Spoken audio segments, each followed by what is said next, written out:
Hello, everyone. Thank you for joining and welcome to another edition of the U.S. Geological Survey Public Lecture Series. My name is Amelia and I will be your host and moderator today. Before I introduce our speaker, I just have a few announcements to make and hopefully this will allow others out there a few extra minutes to log on and join. First, I'd like to give you all a heads up about our lecture for next month. On April 27th at 6 p.m. Pacific time, we will have Jonathan Gott. He is the USGS Acting Associate Director for Natural Hazards, and he is also the USGS Landslides Hazards Program Coordinator. His talk is tentatively titled, Gravity Never Sleeps, Landslide Science and Risk Reduction. So please make sure that you save the date and you join us again next month.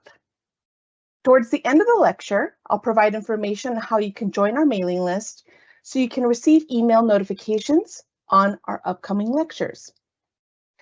And next, if you're joining us for the very first time, I want to take a moment to give you some tips on a few features on this Teams platform. One feature we want to direct your attention to is the question and answer panel, which can be opened by clicking on the question mark icon in the upper right-hand corner of your screen. At the end of the lecture, we will have a Q&A session, and this panel is where you can submit your questions for our speaker, which I will read aloud on your behalf. And just a heads up that we may not have time to get to every single question, but we will certainly do our best. Another feature we want to give you a heads up on is the closed captioning. If you're watching this on a desktop computer, just look at the bottom right-hand corner of the screen for the closed caption icon. Also, you can use the stream text to view live closed captions. Please see the stream text link provided in the Q&A window. And now I'd like to introduce to you our speaker for this month, Dr. Ilsa Kuffner. She is a research marine biologist who has been with the USGS for 20 years and is part of the St. Petersburg Coastal and Marine Science Center in St. Petersburg, Florida. Her love of science came at a very early age as a child and with memories of exploring the Great Lakes and the rivers of the Midwest. She had her first swim in saltwater on a coral reef at the age of 17. After that, she was hooked. She has received her undergraduate degree at the University of New Hampshire and her PhD at the University of Hawaii. Her expertise is investigating the causes and effects of coral reef degradation. So without further ado, let's give a warm virtual welcome to Ilsa. The floor is now yours. Thank you, Amelia.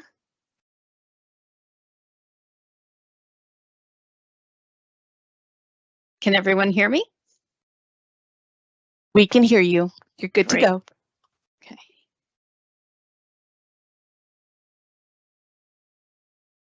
Thank you, everyone, for the opportunity to share my science with you tonight. I'm happy to be here. Today, my talk is going to be in three parts. First, I'm going to talk about why coral reefs around the world are in trouble. And then I'm going to talk about how I think there's some hope for these threatened ecosystems. And I will share some results from a genetic rescue experiment. And then I'll talk a little bit about what a successful coral reef restoration could look like.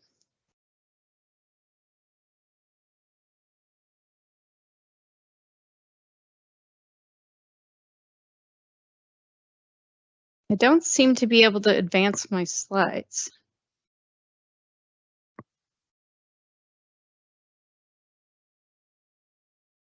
That's okay. Okay. There you go. We go. It looks good.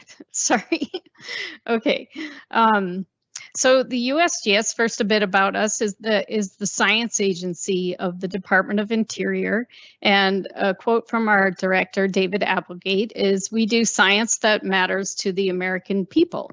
USGS is grouped into 5 mission areas, but of course there's a lot of collaboration among them. And my program is nested within the natural hazards mission area, but I also get some support, and there's quite a lot of collaboration with the ecosystems mission area. And my talk kind of highlights the connection between ecosystem health and risk related to natural hazards, and in this case, mainly hurricanes. Another quote from our director is that partnerships are our superpower. And in particular, my team has worked really closely with the National Park Service for over the last 20 years, and we're honored to work with them to achieve their mission of protecting and conserving our nation's natural resources. Other key stakeholders that I work with include the state of Florida, the NOAA Florida Keys National Marine Sanctuary, as well as the US Virgin Islands and Puerto Rico. So this is a photograph showing Floridians looking at their damaged home in Isla Mirada after Hurricane Irma in 2017. So a lot of hurricane damage, of course, comes from wind, but even more so when the ocean ends up in your living room. And this is called inundation. So when storm surge combines with waves, you can get a lot of damage. But thriving reefs can actually help mitigate this damage because reefs form underwater ramparts that slow and decrease wave energy as the waves reach the shore. And thus, coral reefs are very important in protecting coastlines. So our science on coral reefs focuses on understanding the hazards to coastal communities presented by coral reef degradation. Because as reefs degrade, the lives and infrastructure and economies on the coasts are increasingly at risk. So what is coral reef degradation? So this is a USGS time series by a researcher named Gene Shin, who's now retired. And he started photographing the Florida Keys reefs over 60 years ago. So this is 1960 up in the left corner. And you can see a thriving coral reef with many giant boulder corals and brain corals. Here's about 10 years later, in 1971, you can see some staghorn coral growing here and still the big boulder corals. But then starting in the 1980s, we started to see a lot of degradation or loss of those live corals. So you can see most of the corals surrounding that big coral is dead, and the coral is much diminished. And then here in 1998, the same patch of reef showing almost no live coral at all. And basically the bottom of the ocean is covered with algae and sea fans. So what used to be reef-forming corals have slowly been replaced by non-calcifying fleshy algae and soft corals that do not produce that rock like sea fans and sea whips. So the coral reef crisis is really is symbolized by this loss, this shift from calcifying organisms that are habitat forming on the left picture to a scenario where the reefs are dominated by this fleshy, non-calcifying organisms. And this produces flatter reefs that decline in their delivery of ecosystem services that I mentioned, like shoreline protection, but also food security from fisheries and tourism. And so why is this happening? Why are reefs in trouble? So here's my interpretation of the scientific consensus on the top 5 stressors causing coral reef ecosystem degradation. And I highlight here and will explain the top 2, global climate change and coral disease. But there are others that are also important, like overfishing and land use change and nutrient pollution.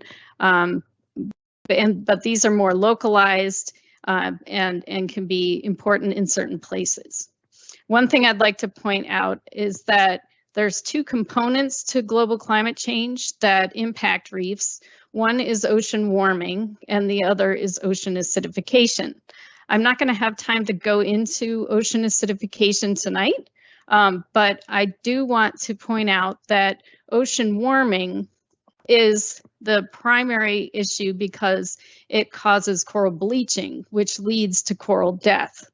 And coral and ocean acidification, on the other hand, doesn't cause coral mortality per se, but it does decrease the amount that, or the rate at which corals can calcify and build reefs. And it also can increase the rate of reef erosion, which is important when you talk about the physical resilience of the reef.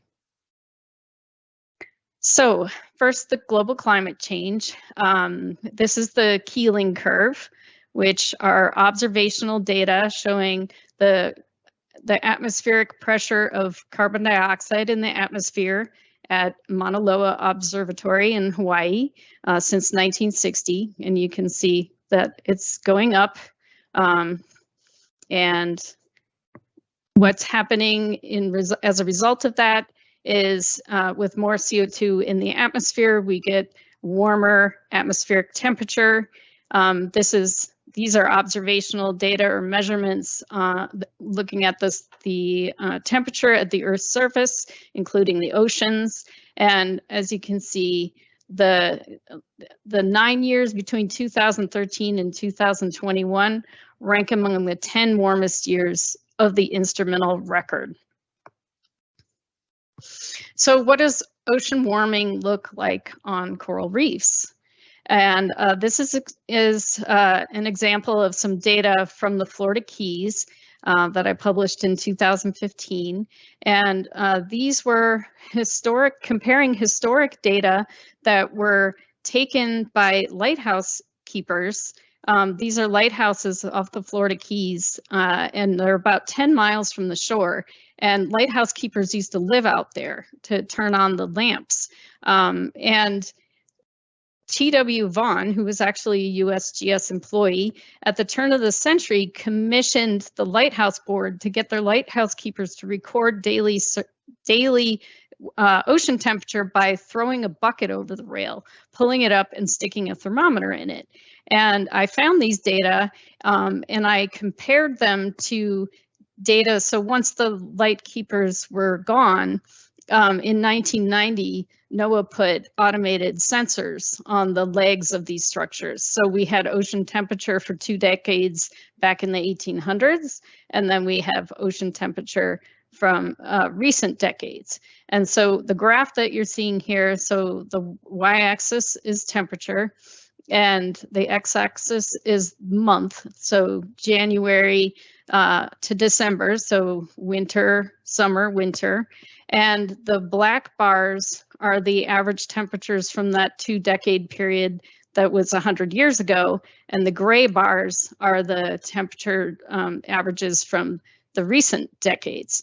And so what you can see is that the gray bars are, first of all higher than the black bars.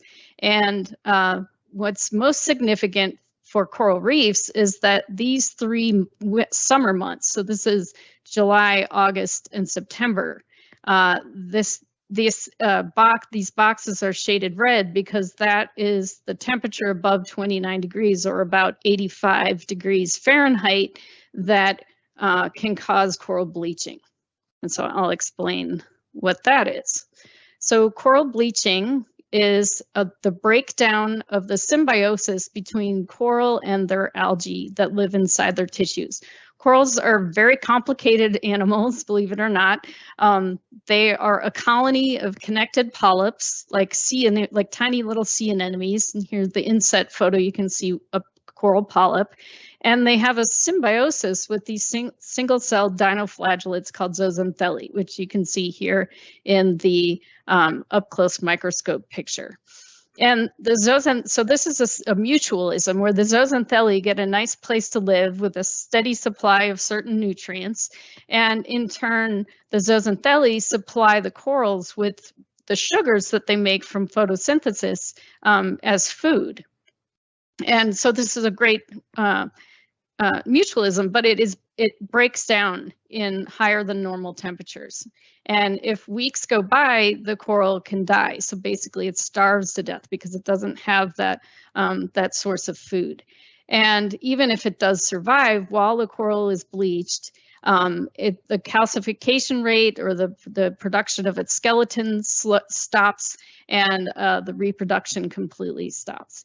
And so here on the left, you can see what a normal coral looks like in normal temperatures. It has a nice population of these zooxanthellae living inside its tissues.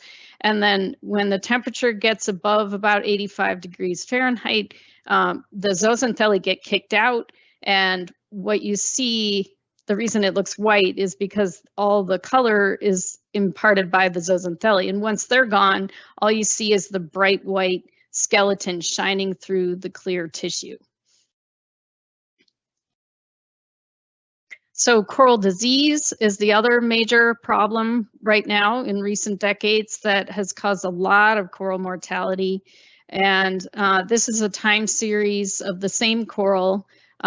These photographs were taken in Biscayne National Park off of Miami in 2015 and 2016. Same coral a year later. Left one shows it infected with this disease, and a year later it was completely dead. You can see these two Christmas tree worms in the same place in the colony, just showing you that it's indeed the same colony. And stony coral tissue loss disease is a really virulent disease that affects over 20 species of corals. And but there's been other diseases that have been equally as bad that affect only a few species. And this is just a quick slide to show you some more disease impacts that I documented in my work. This is the a species of brain coral. One coral here you can see survived the disease, and this guy completely succumbed to it. He's got one little patch of tissue right there. And this is from Buck Island Reef National Monument in St. Croix. And so the majority of this species of brain coral has been wiped out, probably about 75% of some populations. But the exciting part, and this is where I try to get into the hope part of my talk, is that not all of them have died. So some have survived. And this is significant. So this brings me to the next part of my talk, which is the hope I mentioned, and the fact that in chaos there is opportunity. And reefs have persisted in some form or another since the Silurian period. That's over 400 million years ago. And this is a photograph of a reef in Florida after Hurricane Irma, just to demonstrate that disturbance events happen on reefs. Reefs are adapted to dealing with hurricanes, but the disease and the temperature stress seem to be coming at rates that they haven't experienced in a really long time, to our knowledge anyway. And but these disturbance events can also be opportunity for population and community reassembly. And so this is a slide to point out the role of disturbance in the process of evolution. So there's two main theories as to how evolution proceeds. On the left, evolution is depicted by happening continually, and this is known as phyletic gradualism, where one species slowly evolves into the next over time. And then on the right, this model is called punctuated equilibrium, showing evolutionary events where new species pop up closely or quickly, and in response usually to disturbance events. So there is fossil evidence for both of these mechanisms, but my main point in this slide is that evolution is not necessarily a slow process, and it can happen arguably with greater effect very quickly in response to disturbance. And this can include rapid climate change, disease epidemics, etc. And these events cause evolution through the process of natural selection, which is basically after a disturbance event, whoever is left alive to reproduce then passes their genes on to subsequent generations. And you can get a very, very quick change in the population.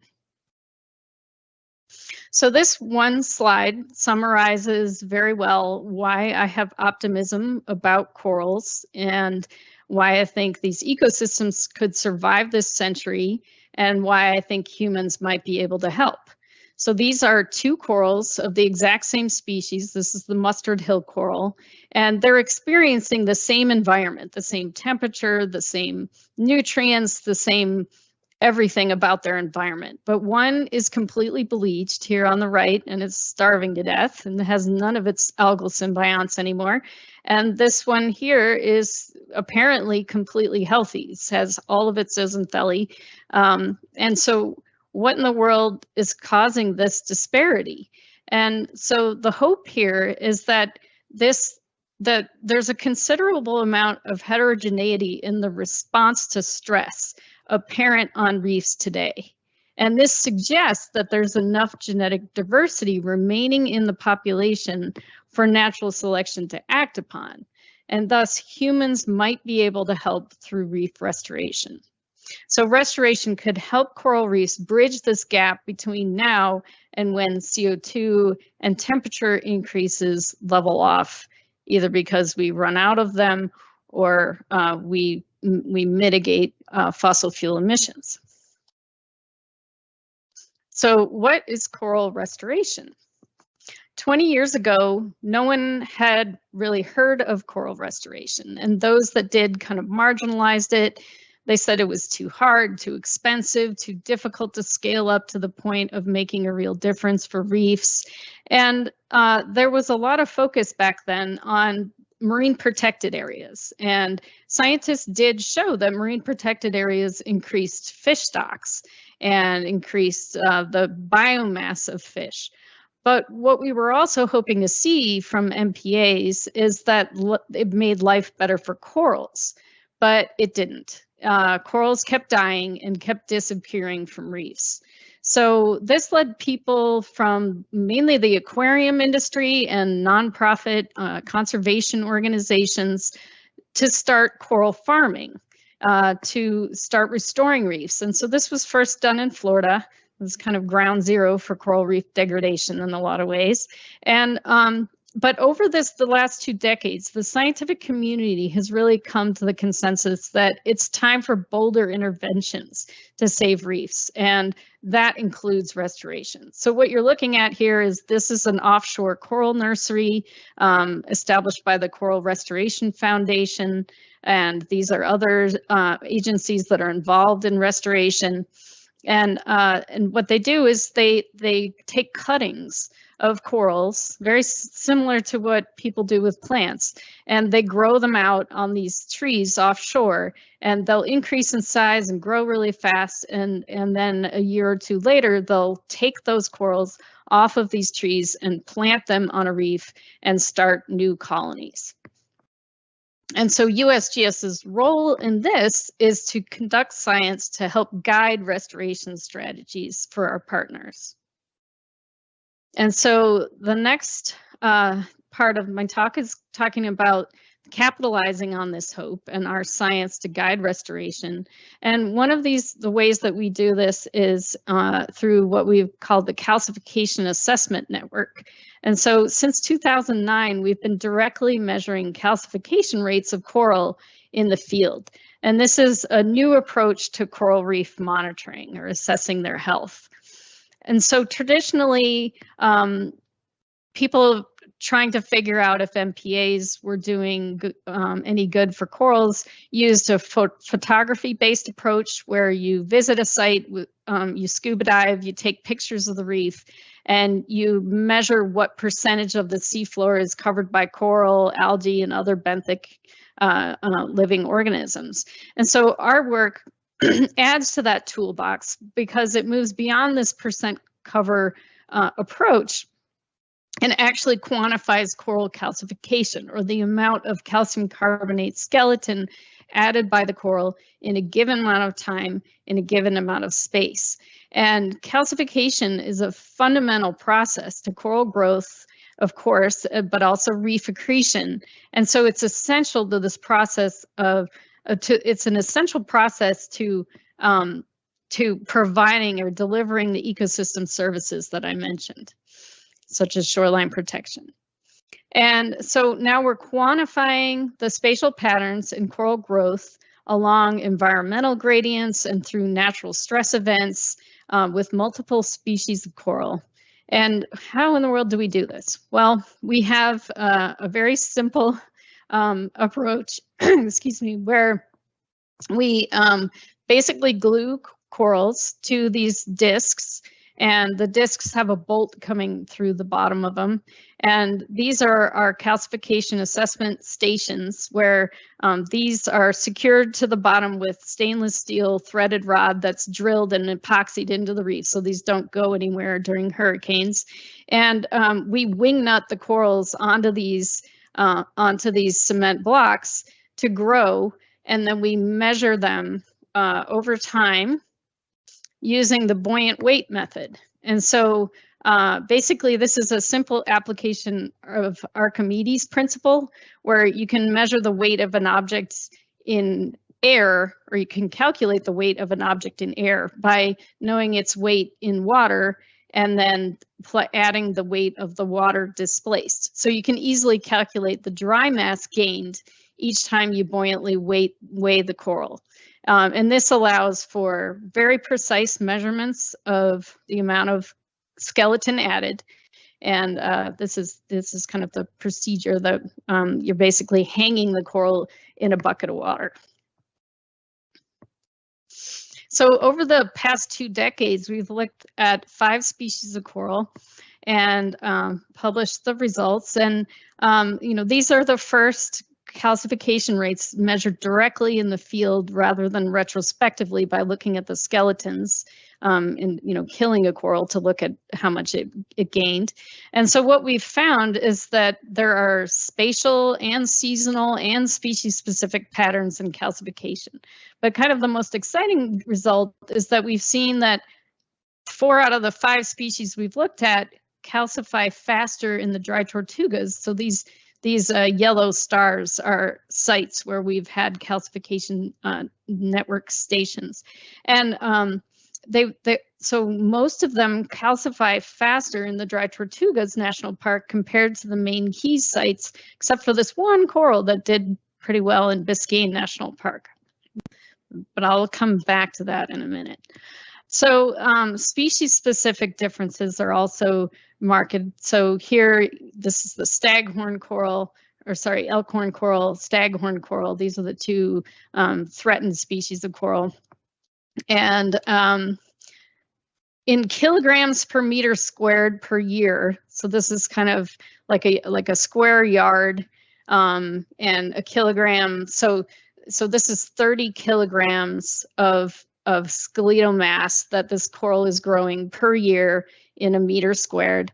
And this is kind of a visual aid for what 66 pounds looks like. And this is a well-stocked beverage refrigerator. So it's an incredible amount of rock that these corals can produce in a year. And Elkhorn corals and its congenera staghorn corals build reef really fast. And so this one in particular is the Elkhorn coral, and I'm going to focus on that species for the rest of my talk. So the Elkhorn coral is the most important species in the Western Atlantic for shoreline protection, because it's the only species that creates the reef crest zone, which is where the waves crash. And so that's where you get that rampart effect, or that wave dampening effect. And this photo is showing the species growing as it used to decades ago. This was in the Bahamas. It was a nice outcrop that was left doing pretty well. And these colonies get huge. They are like 10 feet high, 20 feet long, kind of the sizes of city buses or train cars. Here's another photo just showing you this impressive species. This photo is from 1970 at Buck Island Reef National Monument in St. Croix. And unfortunately, these reefs, and most like it, are largely dead from a disease epidemic that happened in the 1970s and early 80s called white band disease. And then later from bleaching, there was quite a lot more mortality. So populations were greatly reduced and disappeared completely in some locations, and they've failed to recover since that time, despite marine protected areas and despite all kinds of other management actions. So that led to this species of coral being the first listed under the Endangered Species Act. So that leads to where we are now. And I'm going to share with you the results of our genetic rescue experiment that we did in Dry Tortugas National Park. Just a quick detour to tell you about the tortugas. They're here at the end of the Florida Reef Track. It's a very well-studied area because of the Carnegie Institution had the Tortugas Marine Lab operating between 1905 and 1939. What you see in this inset picture is Fort Jefferson, which is a Civil War era fort that's basically built on a sand spit out in the middle of the ocean. If you get a chance to go to this national park, it's one of my favorites. It's just absolutely stunning. But so this colony of what you see here in the picture here, so there is some Elkhorn coral that is growing wild in Dry Tortugas National Park. But in 2015, we found through genetic testing that all of the colonies, and this covers almost an acre, are of one genetic clone, meaning they can only reproduce through fragmentation. And I'll talk a little bit more about that in a minute. So first, we set out to do an experiment to advise the park on whether managed relocation and restoration of this threatened coral species would work. So our experimental design was to relocate coral fragments from a nursery that was roughly around here. That was the Coral Restoration Foundation, our partner. And we were given 5 unique genetic strains from them. And we brought replicate corals from their nursery and placed them or translocated them to these 5 sites, all the way from Miami. So these are all offshore reef sites, Crocker Reef down to Sombrero, and then 2 sites in the Dry Tortugas. And so our questions were, can Elkhorn coral transplanted 300 kilometers away survive and grow? Will corals do better at some sites than others? And will some genetic strains grow better in some places than others, or better than just better in general?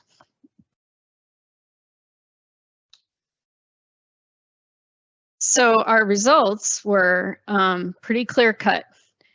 All of the coral fragments moved to Dry Tortugas did fantastic. And this didn't matter what genetic strain they were.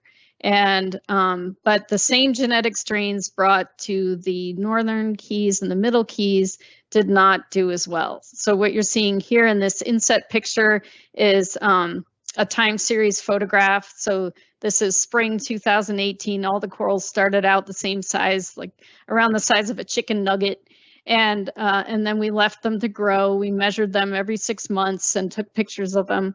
And so these corals started out, they're the same genetic strain, but the one that was brought to Dry Tortugas here, you can see was nearly the size of a dinner plate by the end of 18 months. And the other one was barely bigger than the disc that we put on.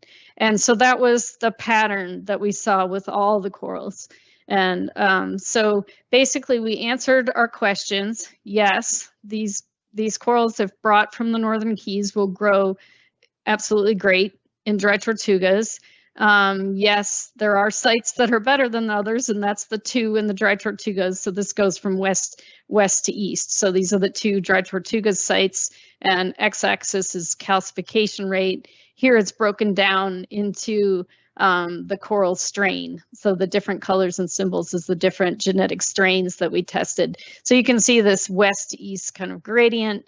And then there also was a subtle genetic effect. So I don't know if you can see this too well, but like the two red dots are close together here, and they're two there, and so you see they kind of pair with their clone mate in their response to being moved.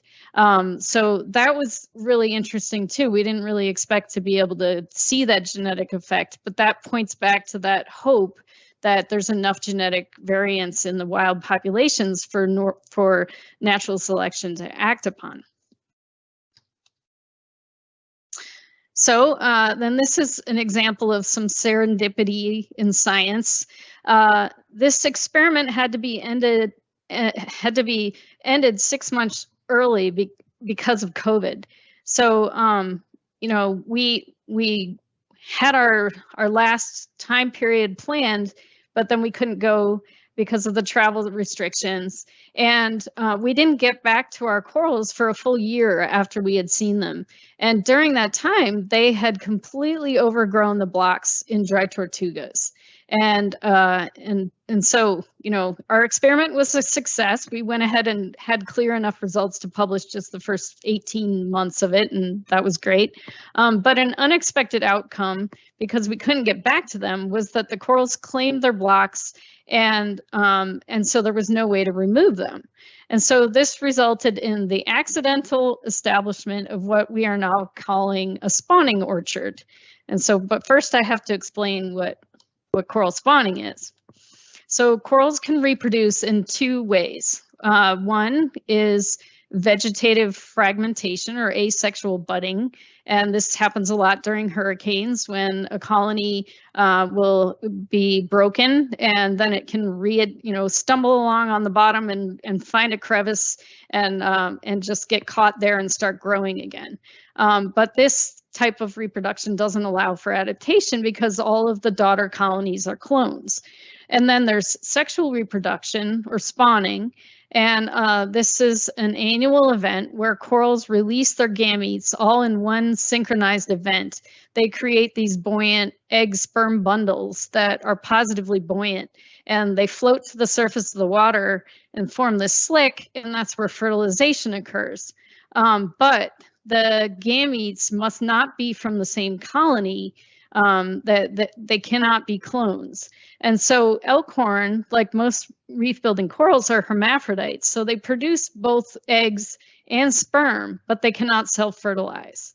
And so, but if they do fertilize, if there's two different clones available and they mix and they fertilize, then the gametes develop into a forming embryo, which develops into a free swimming larva here. And this is about 0.5 millimeter long, and they're capable of swimming. They have cilia, and this species carries its zooxanthellae with it. That's where all the polka dots are within that little coral larva. And so these guys swim around in the plankton until they find a good spot to settle on the seafloor, and then they start a new baby coral colony. So here is just a picture of coral spawning, what it looks like when they release their egg sperm bundles. And here's a picture of coral recruits once they've metamorphosed onto a hard surface. And so here's the last part of my talk, and this is some thoughts on what successful restoration would look like. And successful restoration would help corals reproduce sexually again. And so why is getting corals to sexually reproduce again key to restoration success? Well, because the ocean is changing. It's warming, it's becoming more acidic. And the recombination of genetic material is necessary for corals to adapt to these changing conditions.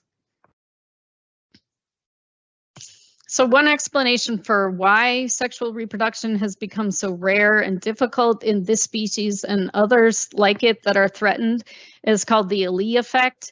where corals of different genetic strains are just too far apart for their gametes to mix during spawning. And so they produce no viable larvae if they are spawning. And so restoration, if completed with genetic diversity in mind, could alleviate this allele effect, allowing corals to live close enough to sexually reproduce again. And so that's the idea behind these spawning orchards, and that there's an opportunity for corals to reproduce naturally, but they also could be used as sites for assisted reproduction. But I'm not going to go into too much detail about that. And so this is just showing that these two colonies that overtook our blocks are now thriving, and they are living within a couple meters of, there's 6 genetic clones within a very small radius where they can mix. So successful restoration would also connect reefs. And the larval phase, as I showed you here, is the mode of transport for coral species that allows them to colonize new areas. And the planula can swim in the plankton for months. And the record was set by my lab mate in grad school. He reared one for 350 days. So they can live for quite a while in the plankton. And so what do I mean by connecting? The black dot here is Dry Tortugas National Park, placed on a map of the prevailing ocean currents, which you can see the Yucatan current, the Loop current, which hooks into the Florida Straits and becomes the Gulf Stream. And these currents, these ocean currents, are extremely dynamic. But in general, you can see that Dry Tortugas is both on the giving end and the receiving end of these currents. And so larvae that were spawned in Dry Tortugas, if there was to be a restored spawning population, could potentially reseed the rest of the downstream northern Florida Keys. So not only are corals calcifying faster in Dry Tortugas, but a restored population there would be well connected to downstream reefs. So lastly, restoration for ecosystem recovery would connect reef oases. And this is what we called in this paper that I wrote with some colleagues, is what we refer to as pockets of reef that are still doing better than their neighbors, looking better than expected given all of the stresses they've experienced. And this paper focuses on how to predict where we can find them, because to connect these reefs, we first have to find them or create them through restoration if there aren't any left. So, finding places where ecosystem functions are still viable and conditions are favorable, and helping them reproduce on their own, or even intervene through assisted reproduction. This could result in an opportunity for corals to evolve to changing conditions faster than they could without our help. And so that concludes my talk, and I just want to acknowledge my whole team and all my collaborators. It wouldn't be possible to do all of this work without a whole bunch of people and the support that I get. And I do want to also acknowledge that I love my job. I feel so fortunate to have the opportunity to do the work that I do. And so thanks for listening, and I hope to answer some questions. That was fantastic, Ilsa. Thank you so much. I learned a great deal myself today because it was just cool, so cool to hear how new corals are formed and colonies, and just kind of seeing all that research that you're doing. It's fantastic. Thank you. Yeah, so just to remind everyone, we have reached our portion of the Q&A session, and if you do want to ask a question, feel free to click on the Q&A icon on the upper right-hand corner and go ahead and ask your question. We do have several questions here that I'm going to read off to you that have come through, and let's start off with the first one. We had one really early in the talk. They had asked, what coral reef is in crisis? And I think you covered a great deal of that. But I think it's kind of tied into another question that kind of came in, that they're wondering, do you find more coral issues in some oceans more than others? Are they dying in certain areas? For example, issues in the Atlantic versus the Pacific? That's a great question.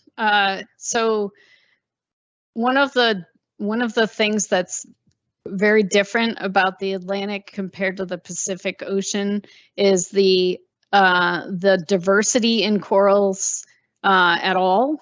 Like there's about 60 species of corals throughout the entire Atlantic, but there's hundreds in the Pacific. And so reef degradation has happened faster and kind of more clearly in most of the Western Atlantic. Because of that, there's not a lot of redundancy. If one species is having a hard time, there's not 5 other species that kind of live in that same niche to fill it. And so the Atlantic is kind of at a disadvantage when it comes to that. But it's a great question. And you know, the Pacific used to think that they weren't going to be seeing coral diseases, but then all of a sudden now they do. So I think the same global stressors are happening.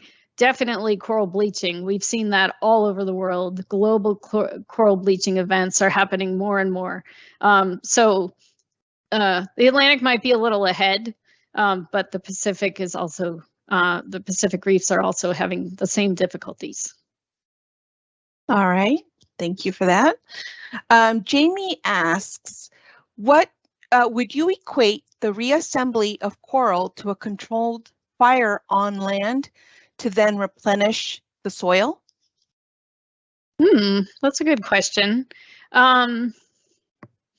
Well, I think like a fire climax community, like they've evolved to have disturbance events like fires where, you know, seeds, like plants have evolved to have certain seeds that only break and sprout after fire.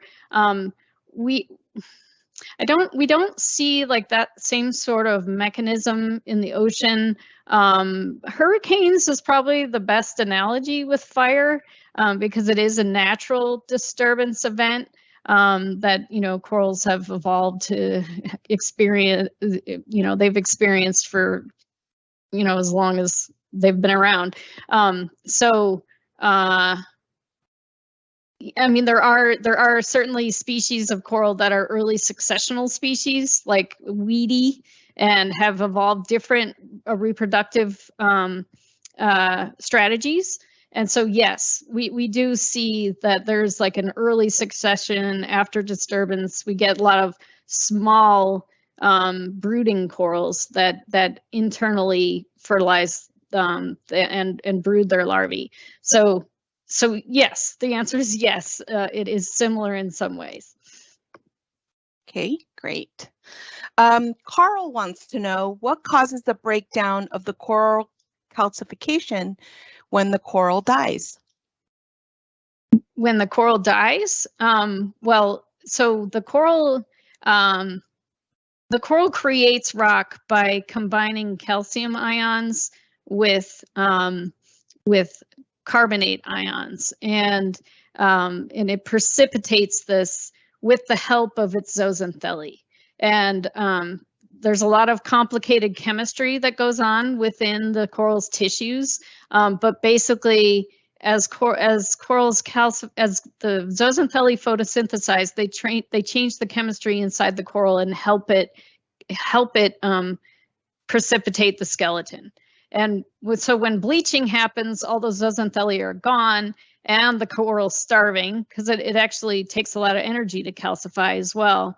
And so it stops calcifying when it's bleaching, but then when it dies, it completely stops. You know, there's no live tissue, there's no organism there at all to be precipitating the skeleton. Okay. Someone is asking if the genetic diversity is as or more important than human diversity. I guess they're wondering about inbreeding issues as a comparison. Yeah, that's a really good question, and that's one of the reasons why there's a huge community of geneticists that are bringing their expertise to these issues. I'm actually part of a review paper that's being put together right now, and so I'm not a geneticist, but it's very important, yes, to have a genetic management plan when you're planning to restore reefs, because you don't want siblings to be mating with other siblings and things like that, just like in human, in the human system. And outbreeding is much better. So, that's why these large translocation type of experiments are important to do, just to make sure that it's going to work before we advise. But the longer the distance apart is usually the longer distance genetically also. So yeah, when you have these remnant populations, you want to gather as much diversity as possible. Okay, great. Francisco had the kind of a two-parter question. I'm going to ask one at a time. He was wondering if any relation to where the coral reef is on the edge, the location of the reef, has any relation to tectonic plates?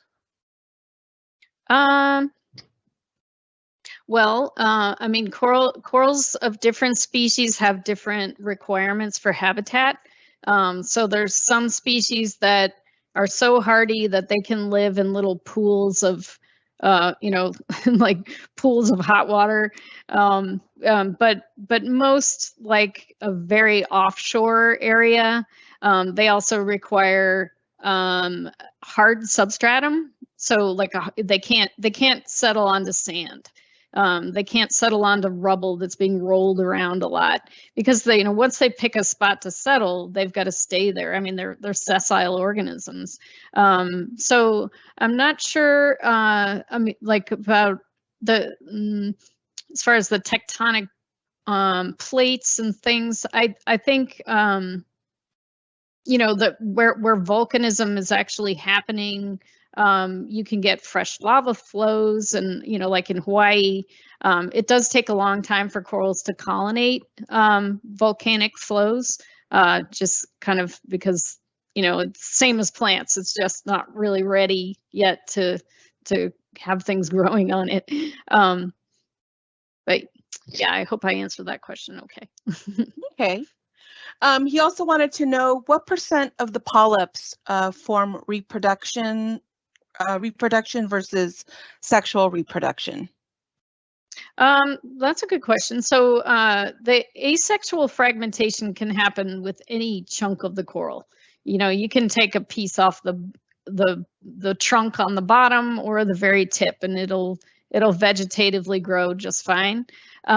We do find that the very tips of the growth edges of the Elkhorn coral, at least, and the staghorn coral also, they're very focused on producing skeleton, and so probably would not have reproductive polyps.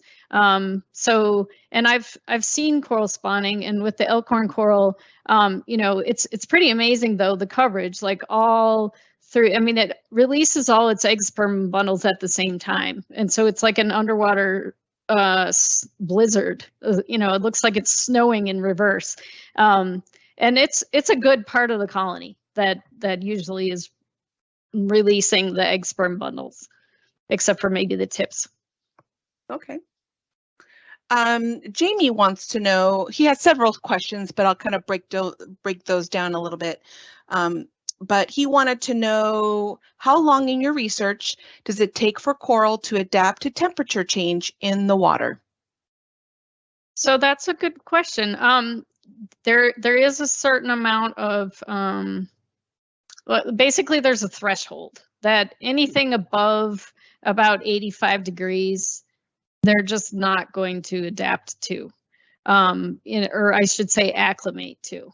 But if you look at where coral reefs are distributed throughout the world, we do see that over evolutionary timescales, corals have evolved to live in higher temperature areas like the Red Sea, which can get all the way up to like 90 degrees in the summer. So that's also a source of hope that, if you look over long, generational time periods, multiple generations, you can get adaptation for corals to tolerate higher temperatures. But as an individual coral, they're kind of, you can try to ramp them up, but they're just going to cook when you get past their temperature that they have evolved to live in. Oh, okay. He also wants to know, does one type of coral reproduce faster than others? If so, can these types of coral be placed by humans in order to curb the effect of climate change? Very good question. Yes, there are corals are very creative when it comes to sexual reproduction strategies. There are some species that have separate males and females that still manage to spawn all at the same time. But as you can imagine, they're, it's tough because you might have a whole reef with just males and no female. And so those are probably bad candidates as far as trying to get them to reproduce on their own. Like those species will probably need more assisted reproduction. And then there's others that are weedy and will produce larvae all year long. And those are the brooding species that I mentioned. But unfortunately, most of the brooding species tend to be small. So, like golf ball size. So they're not exactly growing reefs and protecting shorelines. So far, I haven't heard of a brooding massive coral that would really be a good candidate. Okay. Good question. Yeah, no, we're getting lots of good questions here from everyone. Patrick wants to know, why were the dry tortuga sites so much more successful than the sites to the east? I was hoping somebody was going to ask that. So I have some unpublished research that I'm really excited about. It was collaboration with the Ohio State University, Andrea Grottoli and Leila Chapron, and we're just about to publish it. So I can't really show you the results yet, but I can verbally tell you that. And so their expertise is looking at basically like the same as humans. When you go in to get your blood work done, you can do that to coral. You can look at their levels of cholesterol and sterols and fatty acids, and basically look at all of the health metrics that we look at when we go to the doctor. And what they found in sampling all of our corals is that the ones in dry tortugas have evidence that they are eating more, that they have more evidence of heterotrophic feeding. So I didn't really mention this in my talk, but corals are also predators. They have stinging cells on the ends of their tentacles, and they capture zooplankton and food from the water column, and that's how they get their nitrogen to feed the zooxanthellae. And so when corals feed more, they are more resilient to temperature stress, to diseases, and they're just in general fatter, happier, and more resistant to all kinds of stress. So that's what our new research shows, is that the corals in dry tortugas are getting more food. And we think that's because of the ocean currents that will spin up these eddies that basically result in upwelling events where nutrient-rich water will come up onto the platform, and that generates a bunch of primary productivity or explosion in food for the corals. So that is, yeah, it's exciting. It's a new hypothesis that we have evidence to support. Okay, great. Because someone had asked sort of a related question to that. Lori had said, why are the dry tortugas so successful for coral versus other key locations? And I think you pretty much answered it, because I think yeah, there's to more come up dry with. tortugas out there, though, like more dry tortugas like places. And, places where you have those dynamic ocean currents and, so I think we can find them. But, and for example, we found that our corals in St. Croix grew at rates equivalent to dry tortugas. So that also seems to be a really good place for coral growth. And we might find the right genetic strains that can grow well in the Florida Keys northern parts too. So, Okay. yeah, it's definitely not worth giving up hope. Right. Very cool. Harry wanted to find out, are you finding reefs thriving in previously stagnant areas due to global warming, much like the wind industry relocating to Southern Oregon from Northern California? Great question. So there are some species of coral that we're seeing creeping up the coast. And this is happening with the Kuroshiro current in Japan. There's a western current in Australia that's showing migration of tropical species a little bit further toward the equator. And we also have seen that a little bit in the Florida Keys, and that staghorn coral have started to grow a little bit further north than they used to.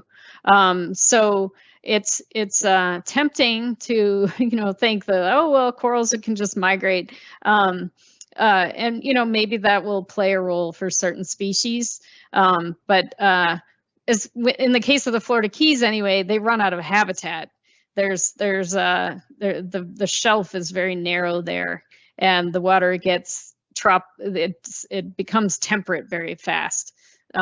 So there are limits, but yes, we have seen some of that. Okay. Jamie had one other question. Do reefs provide oxygen to the planet, or are the main benefits for humans to provide protection to the coastlines? I would say the latter.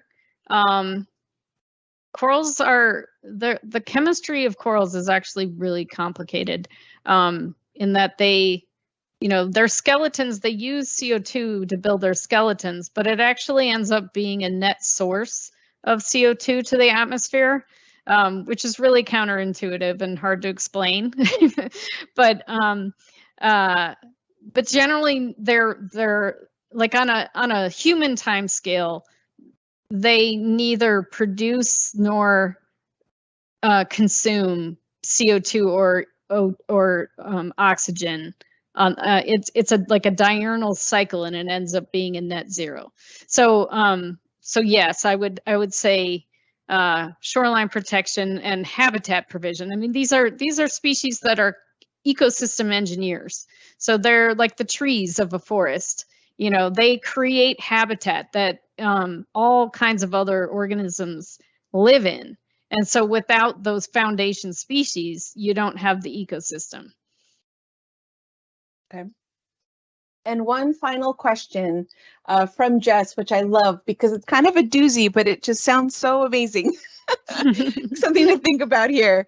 If you were the queen of all coral reefs and you could work with or combine corals between nations, what would be your dream international experiment be? Oh, wow.